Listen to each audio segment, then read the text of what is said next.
Greetings, respected Bante. Greetings, everyone. Welcome. Welcome to our weekly Awakening Friends gathering. Let us begin by settling into stillness.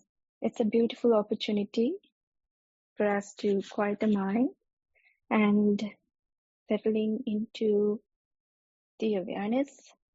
We are very grateful to have our Bante with us today. Bante, may we now invite you to guide us for a 10-minute sit-in meditation. Good evening, everyone. So let's take some time to do a sitting session today. If you feel like it, you can turn on video and join more actively. Yes, thank you. Now let's settle down. Make sure that our postures are balanced and comfortable. Once you're comfortable and balanced in your posture, you can gently close your eyes. You are seated and you have your eyes closed. Simply be present and notice what you feel.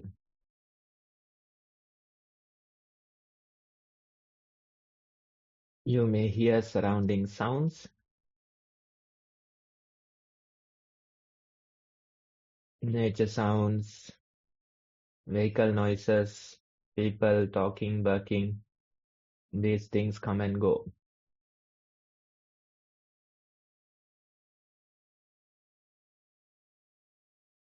When you stay like this, naturally certain bodily sensations arise. Maybe the natural breathing in your body that becomes prominent.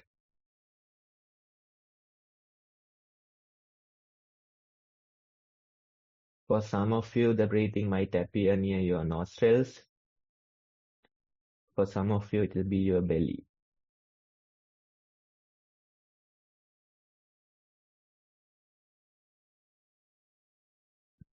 Wherever it is, we try to simply maintain a breath awareness. We try to anchor ourselves to the prominent breathing sensation.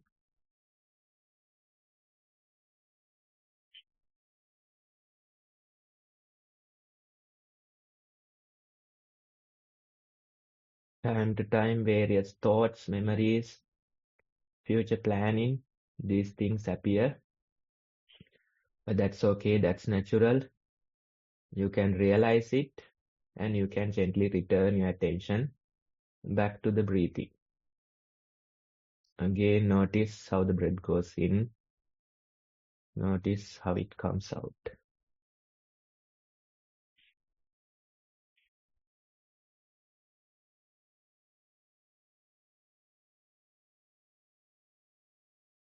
Repetitively, these thoughts come, but among them, we try to be aware of our breathing. Sometimes you feel sleepy, certain irritations, pain appear in your body. But among these things, you can be aware that you are breathing. Let's continue this awareness for a few more minutes.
Yes, now you can open your eyes again. So that's few minutes of mindful sitting. I think that's a good start to today's session. Thank you very much, Bante, for that beautiful guidance. And thank you everyone. That was very beautiful. Now let us move on to our next part of our gathering, discourse discussion. Today we will be reading from the Numerical Discourses of the Buddha, translated by Bhikkhu Bodhi.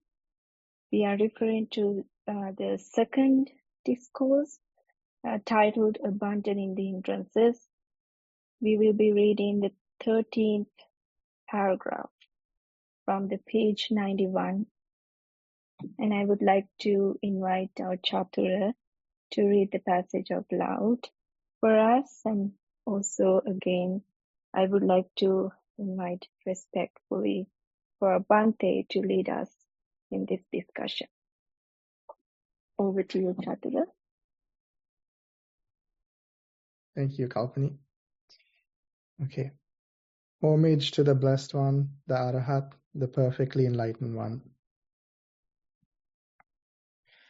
Bhikkhus, I do not see even one other thing, on account of which unarisen dullness and drowsiness arise, and arisen dullness and drowsiness increase and expand, so much as discontent, lethargy, lazy stretching, drowsiness after meals, and sluggishness of mind.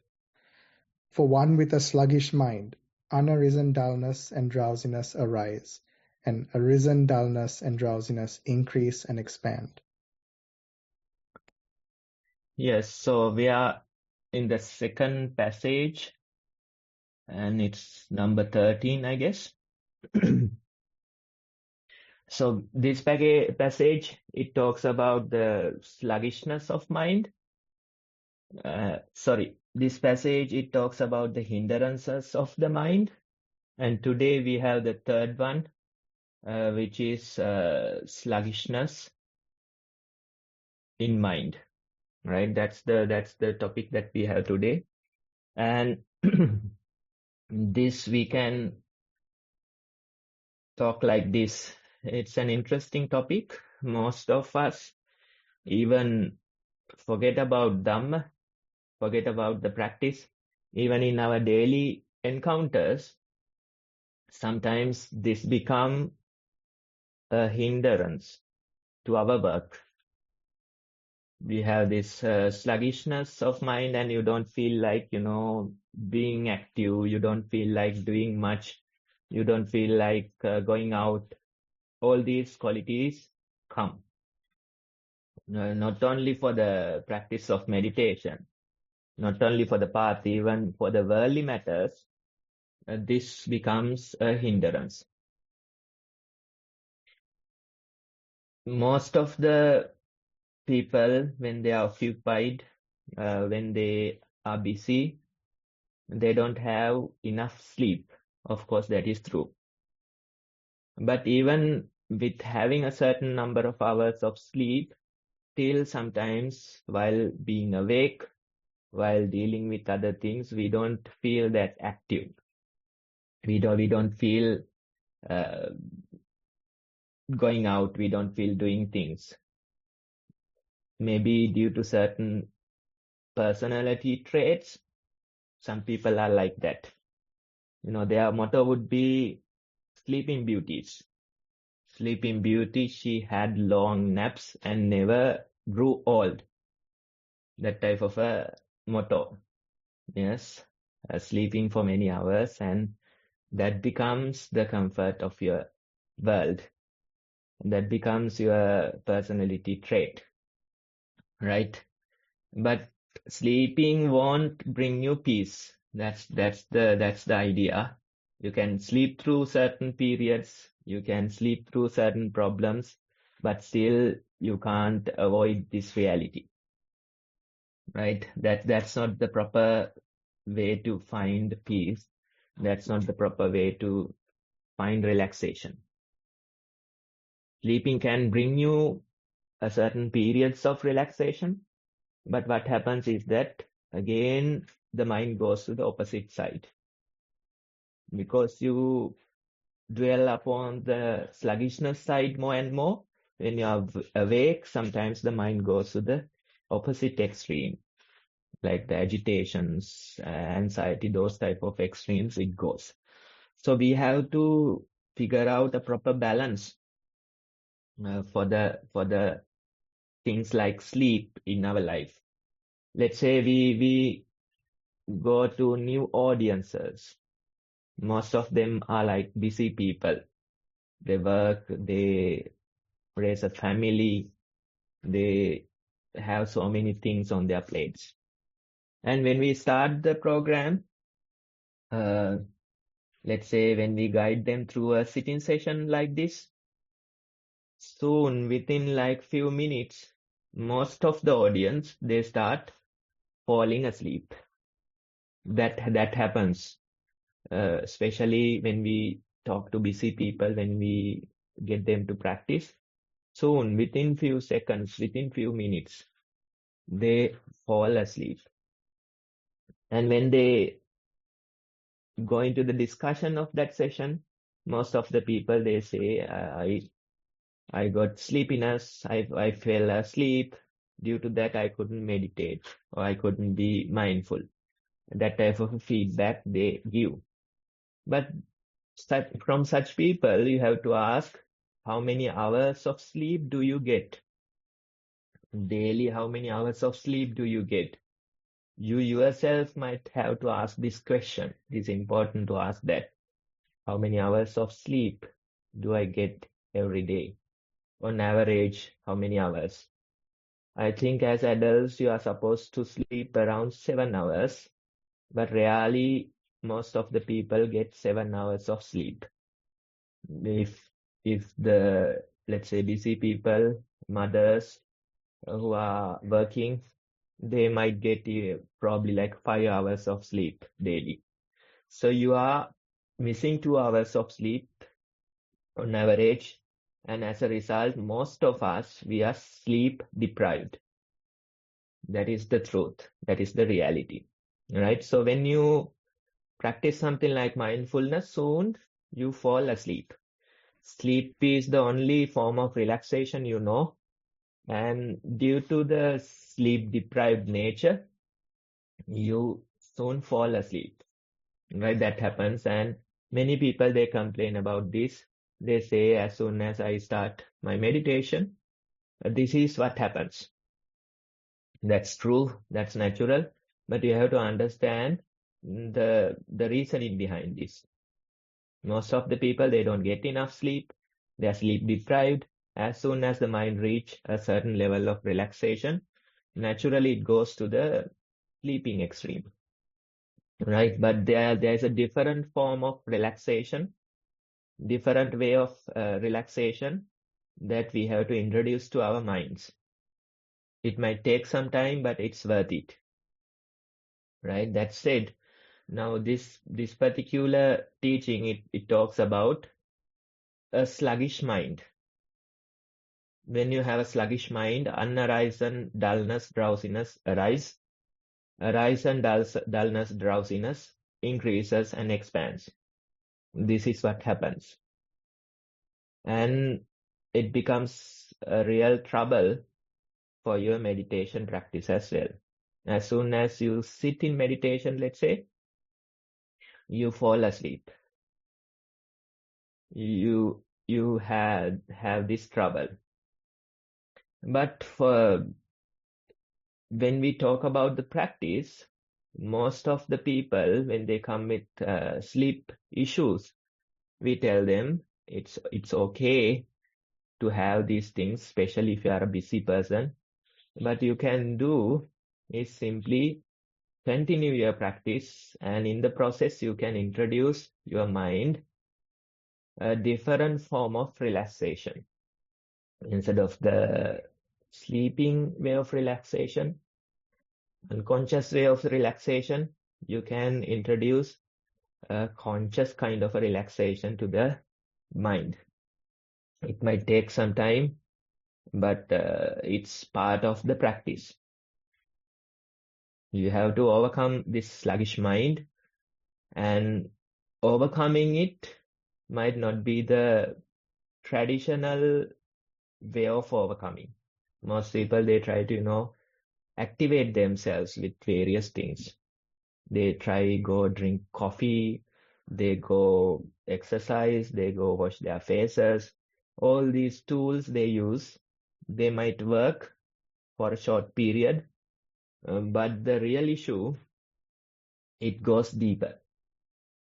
So in order to avoid that type of a behavior, that type of a mind, you have to work on your practice, and it might take some time, but it's worth it. You have to take it.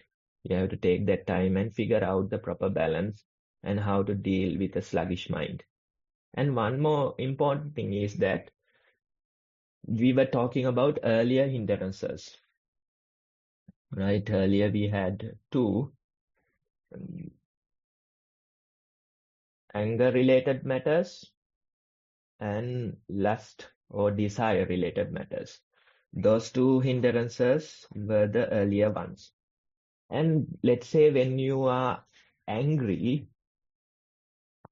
or when you have some desire working in your mind, then of course, those occasions, you don't feel dull or drowsy. These defilements are active, and due to that, you have so much energy, right? Imagine a moment you are angry, how much energy you have, how active your mind is. Imagine a moment you are craving something, you are full of desires, how much energy you have, how active your mind is, right? So you can see when these hindrances are at work, drowsiness, dullness, it never comes. When the defilements, these type of defilements are active, drowsiness is not there, dullness is not there. But when the mind settles down only, these things, these different form of hindrances appear. So for the meditators, we have to tell them, when you are full of desires, when you have lust or anger in your mind, then of course you are not dull or drowsy. When these defilements settle down only, this third type of hindrance appears. The drowsiness and dullness, it takes over. But you have to be appreciative of that change. Now, in your mind, you don't have these defilements like lust or anger, and that's why the mind is dull. That's why the mind is somewhat drowsy. Right? In a way, it is something to be appreciated. That happens in meditation. When your mind settles down only, you get the drowsiness. And many people, they complain about it. But first, you have to be appreciative. You have to understand, because of the other defilements are no longer there, the mind is dull. Mind is drowsy. Right? That's the truth. That's the nature. Then you have to develop the ability to deal with this third type of defilement or third type of hindrance. Right? That's how it works. And when in meditation, you can reach this level. You see how the major defilements like anger or desire, these things settle down only, the drowsiness, dullness appears. In a way, it is a sign that your meditation has worked.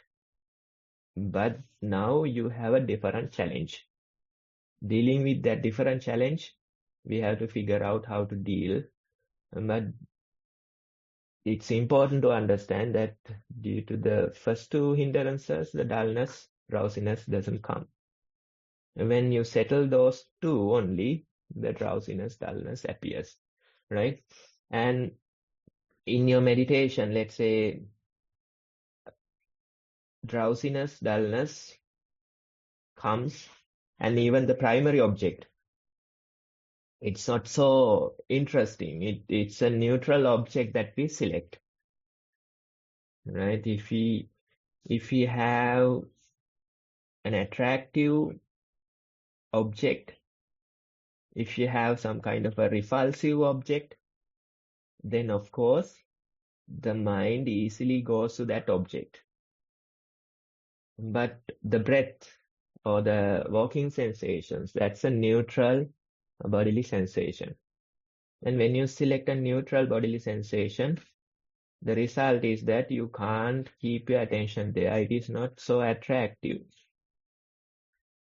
The repulsive objects, I'm sure they take attention easily. They come to your mind and they try to grab your attention. Certain people you might remember, incidents you might remember, repulsive objects come and it is easy to give your attention to that. They grab your attention. Then the desire, the other end, attractive objects, they also appear and easily the attention goes there. So many people, they complain it is really hard to maintain my attention with the breathing or bodily sensations because they are neutral. So that's why a bodily sensation is selected. And when you start paying attention to such a neutral object, when you're successful in it, you can really see dullness, drowsiness arise. People start yawning, people start, feeling sleepy, those things appear, right? But this third type of hindrance, you have to develop the ability to deal with it. And it might take some time, but it's worth it. What we encourage is not to get up from the sitting session. Instead, somehow continue through the sitting session. And if the dullness, drowsiness comes, it's okay to sleep even in the seated posture. In the seated posture, remember, not going to a lie down posture. That's not recommended. Instead, if sleepiness comes in the seated posture, that's okay. You are allowed to sleep even in the same posture. That's what we say, right? And when you face the sleepiness, when you go through it time after time, then you realize it's easier to manage. And you develop a certain level of awareness, and even being sleepy, you can see the signs of it in meditation. Before the sleepiness, it shows signs, and even the process of going to sleep, you can catch it more and more. You start to see the signs of sleepiness appearing, and going to sleep, the process, you might be able to catch it even, right? So that way, we have to face this hindrance in our practice. And when you face, I'm sure, little by little, you can develop the ability to deal with it. And there are other sides to it as well. For example, let's say walking meditation. Walking meditation, one of the advantages of walking meditation is that it gives you energy. It gets rid of dull, drowsy kind of a mind, right? So that's why walking practice is important. In the walking, it's a separate practice, of course, but effort is developed in the walking. So let's say if you do 1 hour of walking every day, if you can continue for 1 hour, that 1 hour will give you so much effort for your daily encounters and for the sitting meditation as well, right? So in a way, the walking process helps us to keep active our body and mind, and as a result, even your daily matters could be done with better effort. Even your sitting meditation is supported by that effort, right? So most of the long time yogis, they struggle with their energy, they struggle with their effort. They don't like to engage in physical activities like walking. They don't like to do their duties. They don't like to exercise. All these things become additional burden to the dullness, drowsiness that is in your mind. So for long-term yogis, we have to tell them time after time to keep themselves active. Some of the yogis who are residential here, some of the nuns, some of the monks even, you feel they don't like to exercise their bodies. They don't like to do anything else. They say, I'm here for meditation. I'm here to attain Nibbana. I don't want to get involved in other things. I don't want to sweat. I don't want to do duties. I don't like to, be physical in this environment. That way they say. But when that type of attitude is there, Nibbana becomes really difficult, right? Continuing with your schedule, continuing with your practice becomes really difficult. And most of them eventually, not within few weeks or few months, but eventually most of them, they become mentally, they start having mental issues. Sometimes, depression kind of things, and even other things like, thinking that practice doesn't work. People are there to get them. That type of mental related issues appear, right? Depressed mindsets appear. They feel that the others are out there to get them. They feel the environment doesn't support them. They feel that this practice doesn't work for them. So various different type of mental issues, mind-made issues appear because they are not active in their bodies. Even yesterday, during a retreat, somebody was asking, Bhante, I feel a lot of thoughts in my mind, lot of agitation in my mind. And these thoughts, they are train thoughts, chain thoughts kind of things, they never end. So how can I deal with these thoughts? But I had to tell that person, they will end, but you have to make sure your lifestyle is balanced. If you exercise your body, if you make sure that the body is properly exercised, then of course the energy of the mind is reduced. You can feel the thought processes, they don't have so much energy because you have exercised your body.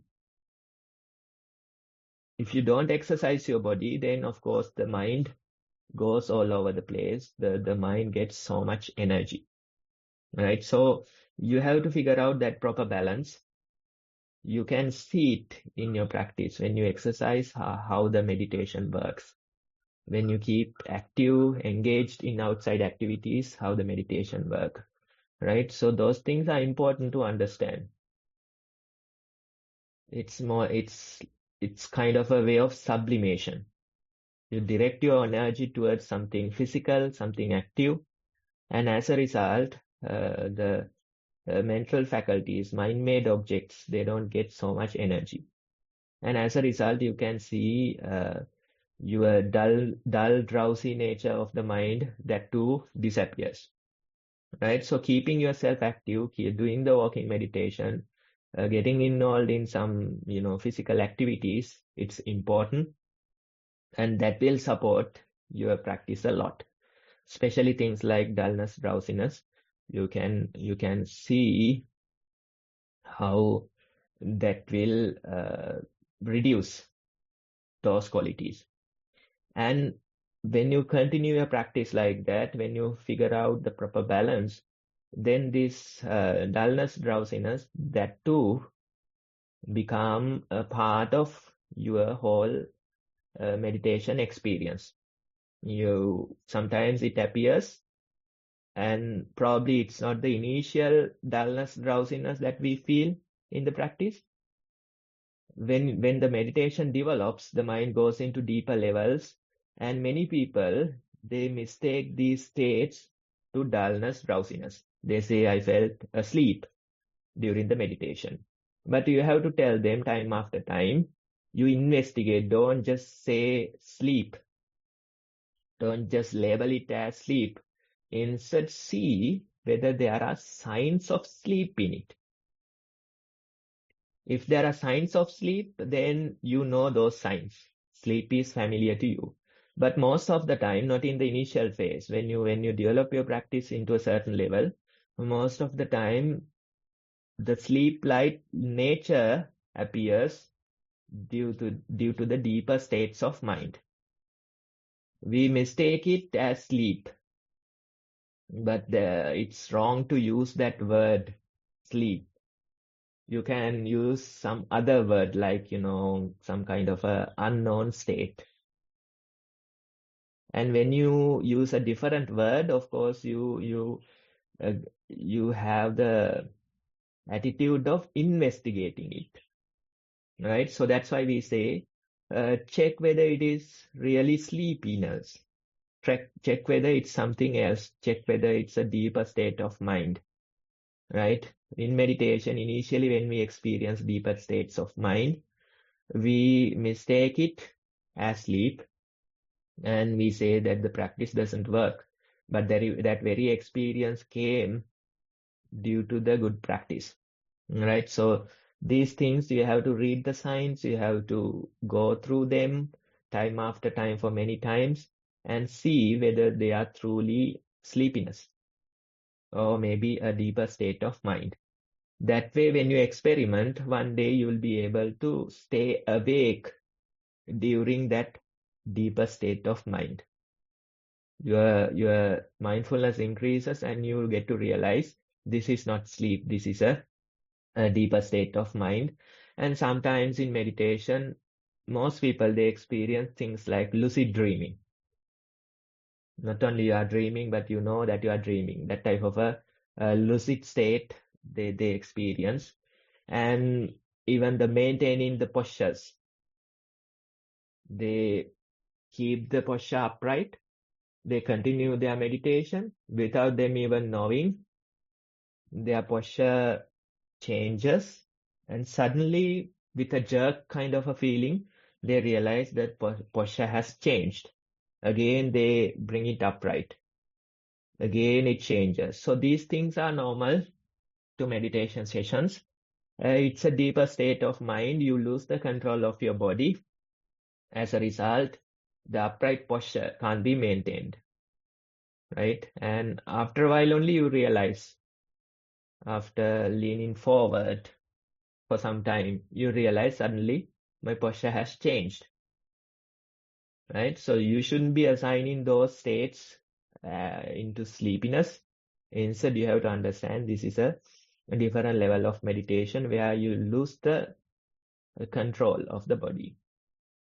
You go to a deeper state of mind. As a result, you do no longer maintain your posture, and the body goes to most relaxing posture, probably leaning forward, of course, but the body goes into a relaxed posture by itself. So these things happen. It's okay to go through such phases. Don't just say this is sleepiness. Instead, you have to investigate and see whether this is truly sleepiness. Most of the time, when you mature in your meditation, these states come and they are not related to sleep, right? And final thought, now when we think about sleepiness, in a way, unconscious way of relaxation. Most people, they think that this is the best form of relaxation. That's why we like the sleep so much. That's why we even have stories like Sleeping Beauty, right? Sleeping through many difficulties, right? That way we think that the best form of relaxation is sleepiness. But you have to understand there are different ways of relaxation that comes in meditation. But the problem is that we don't know them. We haven't introduced them to our mind, right? That is the issue. And when we start our practice, when we develop our meditation, you get to know different forms of relaxation. Instead of the unconscious sleepiness, conscious way of relaxation you can introduce to your mind. For example, they have done this research. Their research, they have measured the relaxation levels of the brain, oxygen consumption. More relaxed your brain, lower the oxygen consumption will be. That's their measure. And the oxygen consumption level or the relaxation level the brain reaches after 6 hours of sleep. They figured out within 20 minutes of sitting meditation, the same relaxation level is reached. One side, when it comes to sleepiness, 6 hours of sleep, it reaches a certain level of relaxation. In meditation, within 20 minutes, the same relaxation level is reached. I'm not recommending or I'm not suggesting that 6 hours of sleep is equal to 20 minutes of meditation. That's not what I'm saying. Same relaxation level is reached. So you can see it's a rapid form of relaxation when you sit in meditation. Within 20 minutes, you reach that level, which gives after 6 hours of sleep. But the rapid form of relaxation, it is not easy to bear it. That's what happens. Most people, they start to feel like detoxing symptoms in their meditation. They say it's difficult to bear them, it's difficult to withstand, because the body and mind, it goes through a rapid form of relaxation. So if you introduce this new form of relaxation to your mind, being aware, right? Relaxation that based on awareness. If you introduce it to your mind, then you can figure out a totally different balance to your sleep. Earlier, you had to sleep maybe 7 hours in order to get there. But now with the support of meditation, with a daily sitting, walking practice, you can manage with a lower number of hours of sleep because you get a different form of relaxation. Let's say after coming home from an exhausting day, instead of having a nap, you can try practicing a walking and sitting session, maybe 20 minutes each. When you do that, you can see you don't come out of that meditation with so much drowsiness or dullness. If you sleep, if you have a nap, then of course the result, even after getting up, the result is drowsiness, dullness. That is there. But if you know the meditation, if you introduce this different form of relaxation, after the session, you get up with so much energy and with an active mind. That helps for you to deal with your remaining daily matters much more effectively. Right? So these things are tools that can be used in our busy lifestyles, and you yourself, you have to experiment with them and you have to figure out what balance that works for you. One more thing, when you fall asleep at night, when you lie down on the bed, of course, initially you can be mindful, you can be aware of the posture, and you shouldn't be forcing your mind on a primary object like breathing. Because if you want to sleep, if you have to allow the mind to relax. Relaxing involves, maybe getting certain memories, thoughts that happen during the day, right? But being aware, you can practice. Simply being aware. You feel the breathing, you feel the posture, you feel the surrounding sounds, you feel the daily memories, incidents. And these things come, but among them, you can be aware, and gradually, without you even knowing, sometimes you fall asleep. That's how it works. But when you practice this again and again, sometimes you can catch the moment of falling asleep. It's not easy, I guess, but repetitive practice will allow you to shed more light towards the process of sleep. And sometimes when you fall asleep mindfully, during the sleep, you can feel a certain level of awareness. You are sleeping, but still it feels like you are somewhat aware. And if you develop the practice of falling asleep like this, I'm sure most of the sleep-related problems, many people, they are suffering with, bad dreams, nightmares, those type of things. Even falling asleep, they don't get a proper good night's sleep. They talk in their sleep, they sometimes move so much that way. Although they are sleeping, they are not properly relaxed. But if you know mindfulness, if you fall asleep mindfully, then it'll definitely help with bad dreams and, nightmares, things like that. It'll definitely help you to have a good night's sleep. We have many children which come with sleep-related issues, nightmares and things like that. But after practicing mindfulness for a few weeks, they start to sleep much better and much peacefully, right? So these things are there. It's a lot of information. Some things are related to practice and worldly matters as well.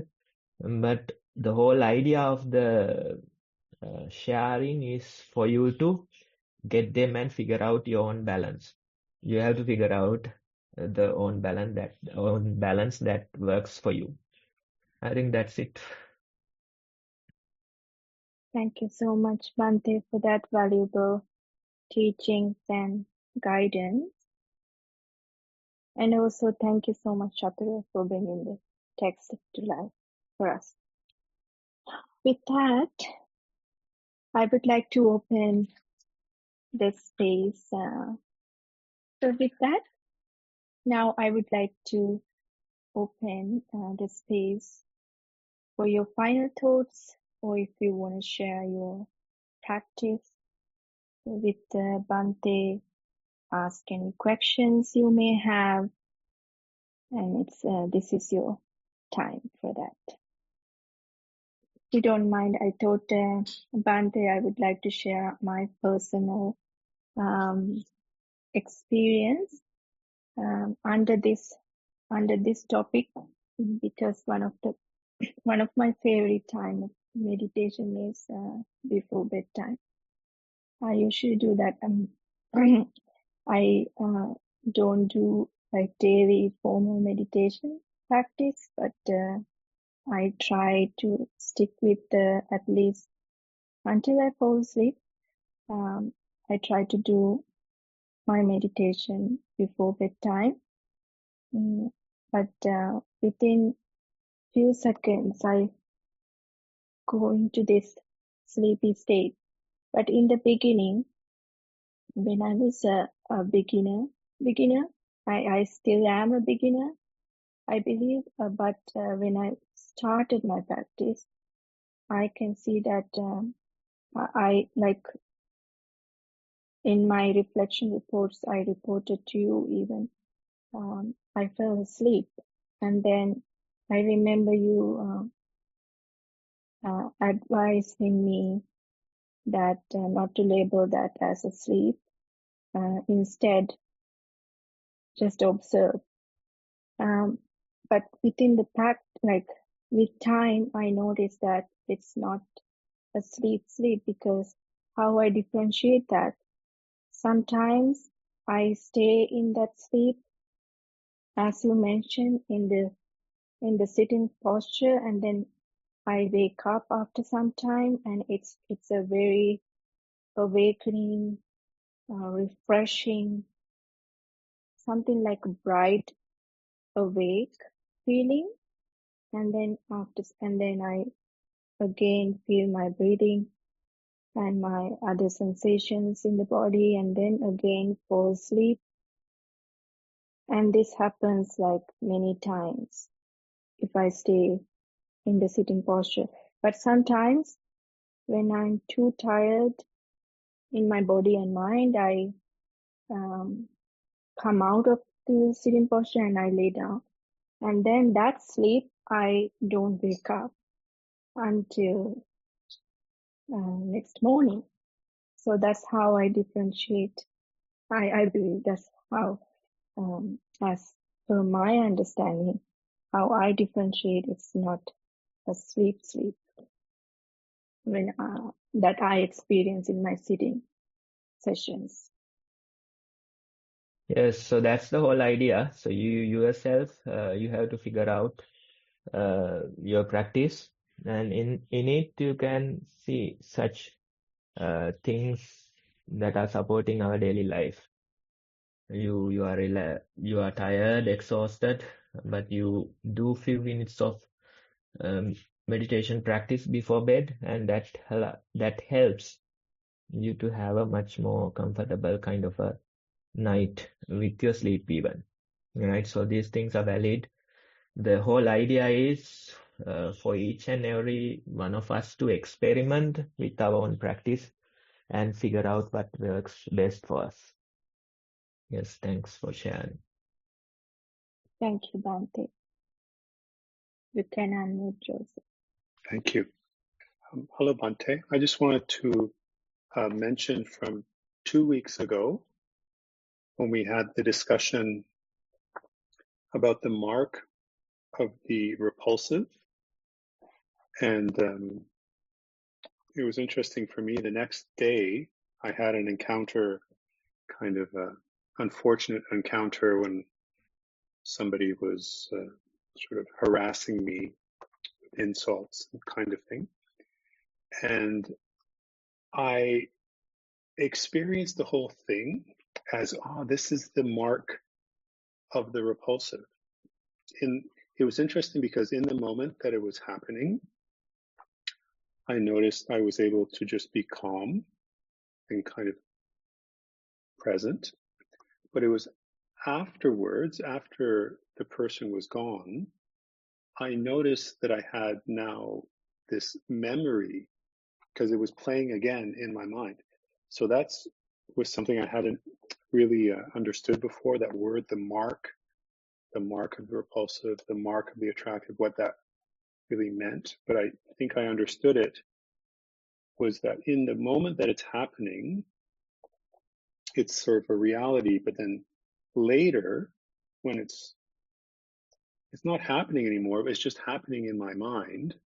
And that mark was tainting all of the thought that was coming up. So all of my thoughts were fairly negative, fairly fearful, fairly ill will. And I could see it was as if this mark was now a kind of like I want to say kind of like a balloon, and all the hot air, which was the energy of thought, was kind of filling up these balloons, we could say, that were these shape of this person and the words and the whole thing that he said and all that. And anyway, I found it was very useful and helpful to have had that talk the day before. And then I noticed as the week went by, it was kind of less and less and less. And then other experiences happened, and then those kinds of experiences left their mark. And then those marks started to be the ones that were, tainting the thoughts that were coming up. So I just wanted to share that with you. Yes, Thank you. thank you for sharing. And this is a good example. This is how it works. The reality, that incident, you can manage. But what happens is that afterwards, these memories, they follow, and your whole thinking pattern, your whole thoughts, sometimes, suggesting to do some things, right? All the things surrounds this mark of repulsive, the thought of that person, the memories of that person. Again and again, it creates stories. Again and again, it creates a certain level of suffering in your mind. And sometimes, it's a threat to the personality that you maintain. So time after time, certain thoughts are surrounding that idea. This shouldn't be happening to someone like me. Something like that, right? So you get to experience the mark of repulsive, and maybe it lasts for a few days. As you mentioned, initially it is stronger. Within maybe like few days, it becomes less frequent, but still it is there, and eventually disappears, among other things. That's how it is. This whole process that you have experienced, from the incident to the recovery, right? This whole process is the resilience of your mind. Resilience. Buddha's words are bhavita chitta, a resilient mind, right? When you experience these things, you are helpless. It comes to your mind, you can't get rid of it. What can you do? Even forcefully you try to get rid of it, but still it is there, right? So you have to go through this whole process, the process that you have gone through, right? That you can't change momentarily, that you can't change in an incident. But what you can do is simply train your mind continuously with your practice, and as a result, this process becomes shorter and shorter. That is the resilient mind.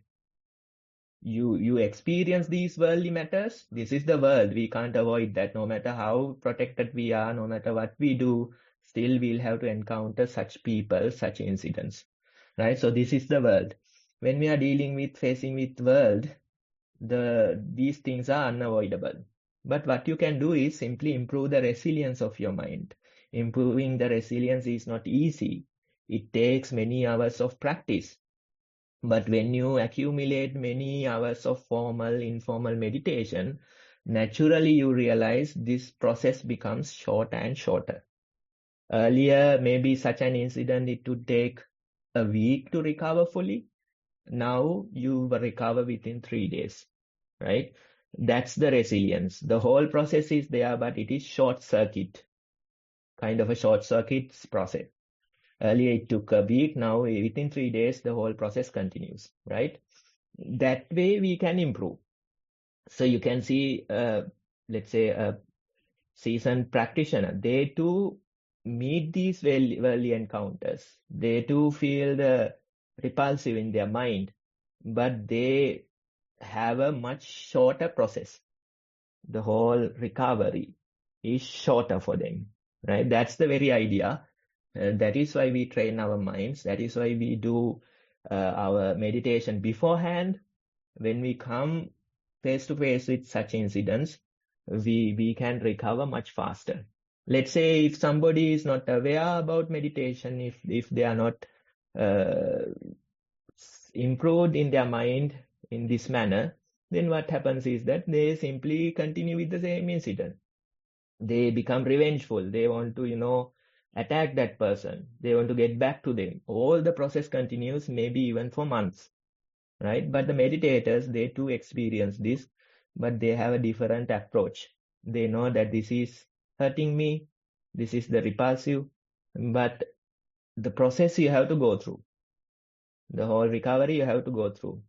What happens with many hours of accumulated meditation is simply you go through this process within a shorter period. The more you practice, more hours you accumulate, more shorter, otherwise more short circuit, this process would be. That's the idea I get. So it's an encouragement for us to improve our practices and see how we can recover much faster from such incidents. Thank you, Bhante. Okay, I think the time is up.